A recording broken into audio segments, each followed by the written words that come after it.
नमस्कार, आप देख रहे हैं जेटीएन न्यूज इंडिया और यह इनकाउंटर द बिग इंटरव्यू। देश भर के अंदर जहां कोरोना पॉजिटिव मामले जो हैं, एक्टिव केसेस जो है वो 78,000 से ऊपर पहुंच चुके हैं। ऐसे में कुछ एक जगह ऐसे भी, कुछ एक जिले ऐसे हैं जहां एक भी कोरोना का एक्टिव केस नहीं है। ऐसा ही एक जिला है बोकारो, झारखंड का ये है बोकारो। और बोकारो के उपायुक्त इस वक्त हमारे साथ यहाँ स्टूडियो में मौजूद हैं। कुमार साहब, आपका स्वागत है जेटीएन के स्टूडियो में। सर, ये संभव कैसे हुआ?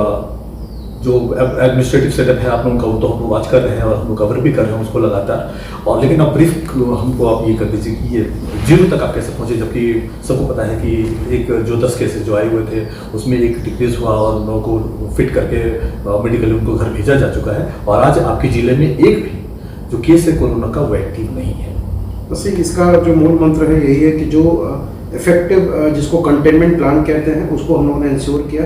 खासकर जो ईपी सेंटर्स डिसाइड हुए थे 3 हमारे यहाँ, पिपराडी, साड़म और उसके बाद चंदपुरा में तेलो करके एक जगह है। इन तीनों जगहों को हम लोगों ने इफेक्टिव कंटेनमेंट के जरिए इसको इंश्योर करा। साथ ही साथ बाकी पार्ट में इफेक्टिव लॉकडाउन जिसको कहते हैं, जो हमारी पूरी एडमिनिस्ट्रेटिव मशीनरी और पुलिस के कर्मी हमारे लगे थे, उनके जरिए हम लोगों ने सुनिश्चित करा कि अननेसेसरी मूवमेंट को डिस्करेज किया जाए। और बहुत शानदार तरीके से ये काम बोकारो जिले के भीतर किया गया। लोगों ने भी इसमें मदद की और जिसकी वजह से इफेक्टिव कंटेनमेंट के फॉलोअप के लिए भी हम लोगों ने सीसीटीवी, ड्रोन्स वगैरह को यूज़ करा, नाइट विजन कैमरा लगाया ताकि रात में भी हर गली के ऊपर नज़र रखी जा सके। वेबकास्टिंग करी हम लोगों ने इंपॉर्टेंट लोकेशन की।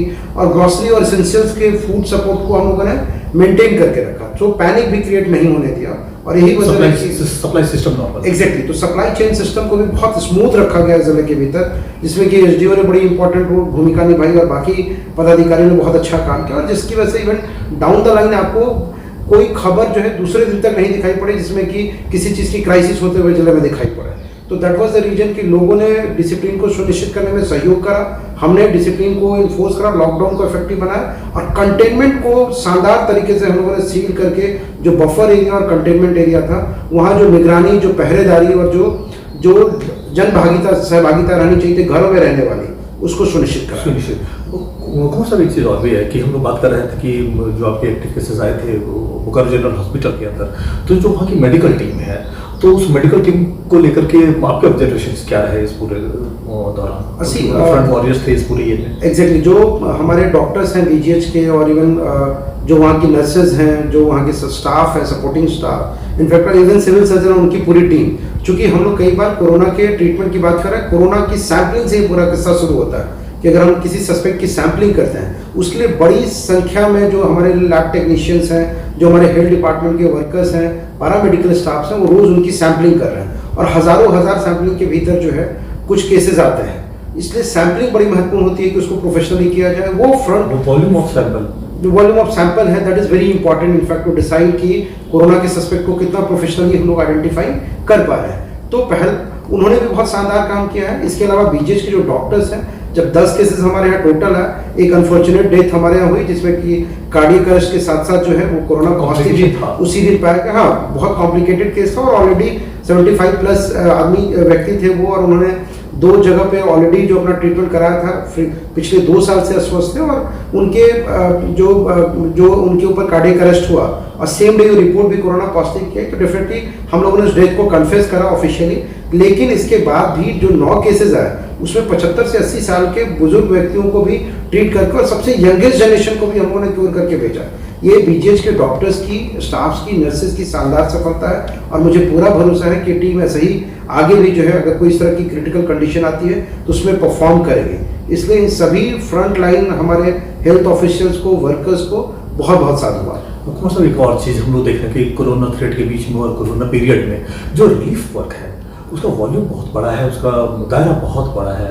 हमको लग रहा है कि इनफैक्ट मैंने भी अपने जर्नलिज्म के कैरियर में इतना बड़ा रिलीफ कैंपेन, लगभग पूरे 50 दिन का सूखा राशन, खान पान का जो इंतजाम है वो, अगर बोकारो की अगर हम बात करें तो यहाँ पर भी दाल भात केंद्र जो था वो भी उसकी संख्या 95 से ज़्यादा थी, वो उस केंद्र की संख्या। तो इसको आप कैसे असेस कर रहे हैं कि इतना बड़ा रिलीफ कैंपेन? अस्सी जिस दिन से लॉकडाउन की घोषणा हुई उसी समय से हमारी पूरी टीम तैयार हो गई थी। मुझे याद है जिस दिन घोषणा की गई थी ठीक पहले दिन हम लोगों ने देर रात डीडीएमए की बैठक की, 1 बजे तकरीबन बैठक चली। उसमें जो पहला निर्णय लिया गया था, जब चूंकि कई डायरेक्शंस को लेकर क्लैरिटी नहीं थी, कोरोना भी निगेटिवली एक तरह से इवॉल्व होता चला जा रहा था और उसके पैरामीटर्स सिम्टम्स को लेकर कई सारे कंफ्यूजन थे।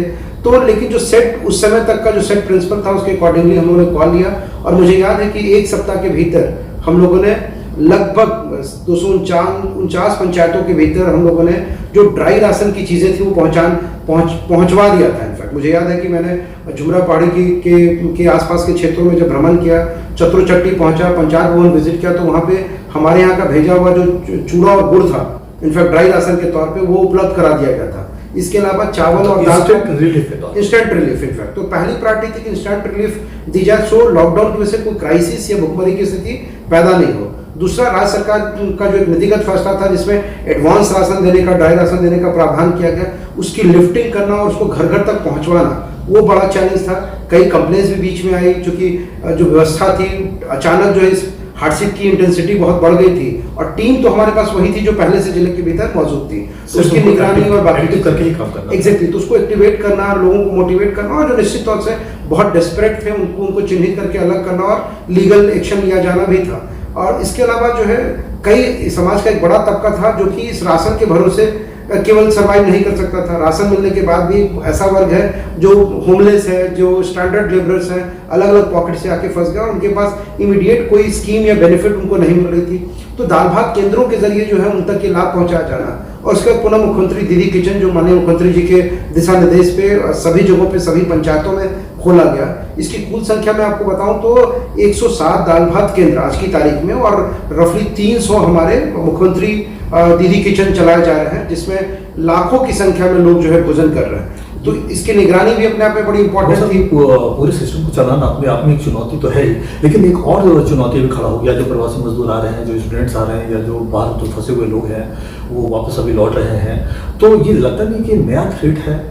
डेफिनेटली जो है एक नया चैलेंज आ गया। ये एक नया चैलेंज है। हम लोग जो है श्रमिकों को, मजदूरों को थ्रेट नहीं कह, रादर ये एक चुनौती है प्रशासन के लिए कि ऐसे लोग जो अलग अलग एडवर्सिटीज को देखते हुए यहाँ तक पहुंचे हैं, डिफिकल्ट सिचुएशन से आए हैं, निश्चित तौर से उनका एक्सपोज अलग अलग जगहों के ऊपर हुए और चांसेस को डिनाई नहीं किया सकता क्योंकि कई केसेस अलग अलग जिलों में जो आए हैं ऐसे माइग्रेंट वर्कर्स के जरिए भी पहुंचे हैं और बाकी लोगों के जरिए भी पहुंचे हैं। तो उनकी स्क्रीनिंग की जाए प्रॉपरली और जैसे ही सिम्टम आए तो वो भी कोऑपरेट करें, समाज भी जागरूक हो और उसको स्ट्रिक्ट होम क्वारंटाइन में भेजा जाए, उनको ड्राई राशन उपलब्ध कराया जाए अनकंडीशनली, सो वो इसके खरीदने के नाम पे घर से बाहर नहीं आ सके। और जो लोकल स्थानीय व्यवस्था है उसमें मुखिया जनप्रतिनिधियों के जरिए इवन आरोग्य प्रहरी जो बगल का पड़ोसी भी है वो भी इस भूमिका को सुनिश्चित करे कि अगर वो अननेसेसरी मूवमेंट करता है जागरूकता के अभाव की वजह से या किसी डेस्परेशन की वजह से, तो मुझे लगता है कि उसके ऊपर जिला प्रशासन को सूचना दी जाए। सर, आप बात कर रहे हैं लेबर्स को लेकर के, तो एक सोशल अनटचेबिलिटी जैसा एक माहौल कहीं कहीं सुनने में आ रहा है हम लोगों को भी, तो आप सीधे क्या कहना चाह रहे हैं? मैं बहुत स्पष्ट हूँ इस मामले में कि अगर किसी ने भी किसी को कोरोना के सस्पेक्ट के नाम पे आइसोलेशन टेक्निकली मेडिकली ठीक है लेकिन social isolation is not acceptable. In fact कि आप उनको सामाजिक रूप से उनका बहिष्कार नहीं कर सकते हैं। They are not the criminal, they are the workers, they are the dignified citizen of the country.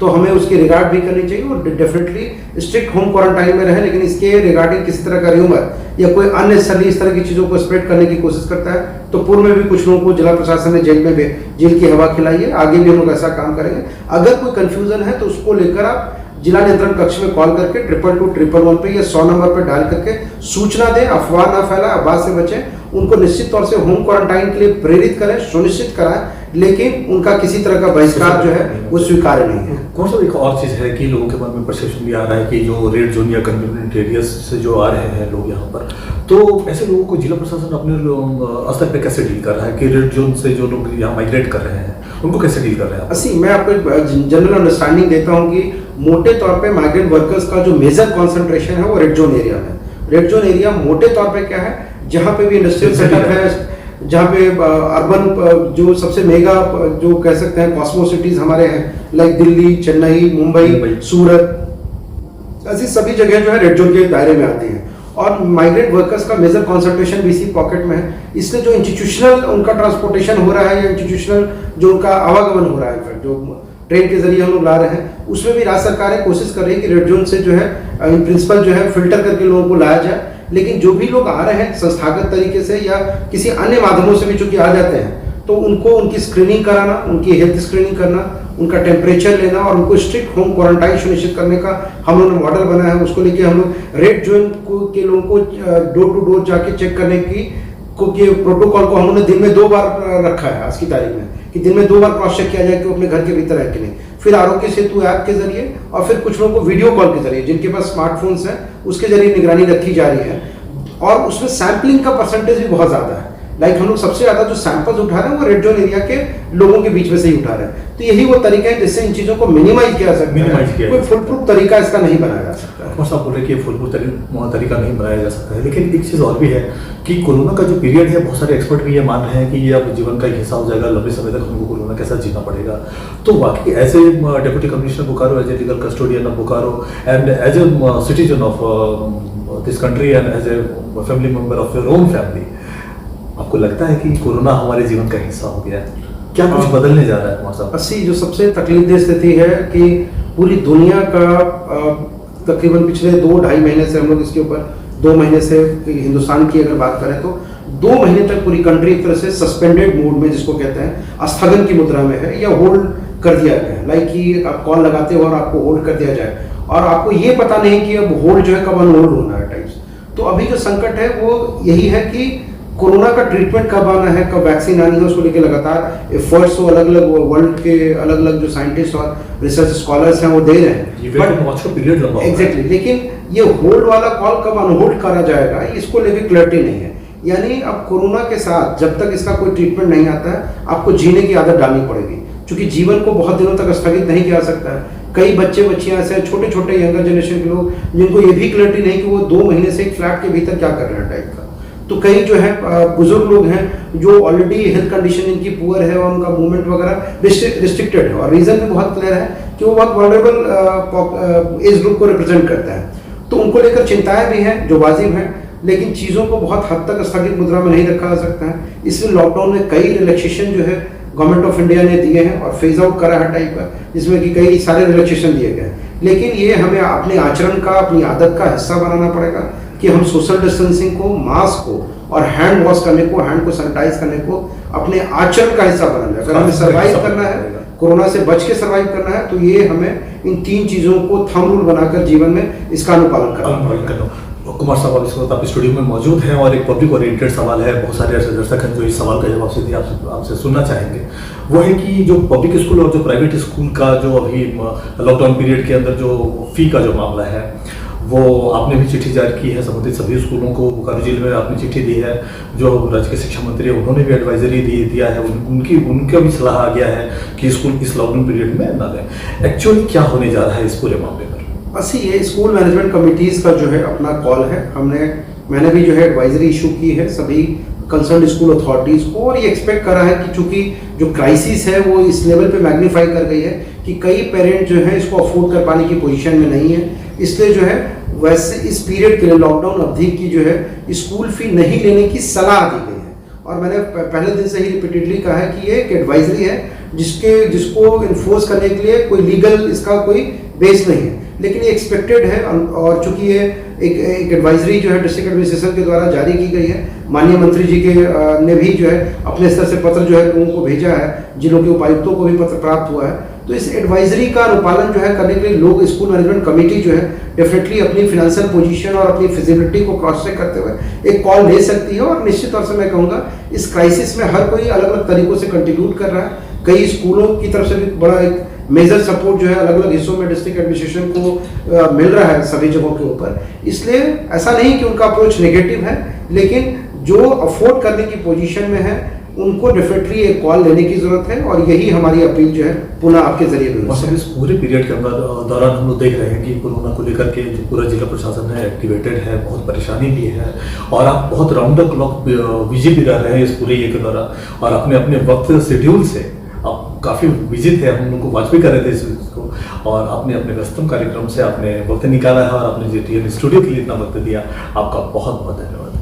Thank you, बहुत बहुत धन्यवाद। ये थे बोकारो के उपायुक्त श्री मुकेश कुमार। अपने व्यस्तम कार्यक्रम से इन्होंने कुछ वक्त निकाला है JTN के लिए, हम उनके आभारी हैं। साथ ही आपने सुना है सारी बात को लेकर के कि किन किन बातों को ध्यान में रखना है। JTN न्यूज़ इंडिया पे इनकाउंटर की एक और कड़ी में हम दोबारा हाजिर होंगे, तब तक के लिए नमस्कार।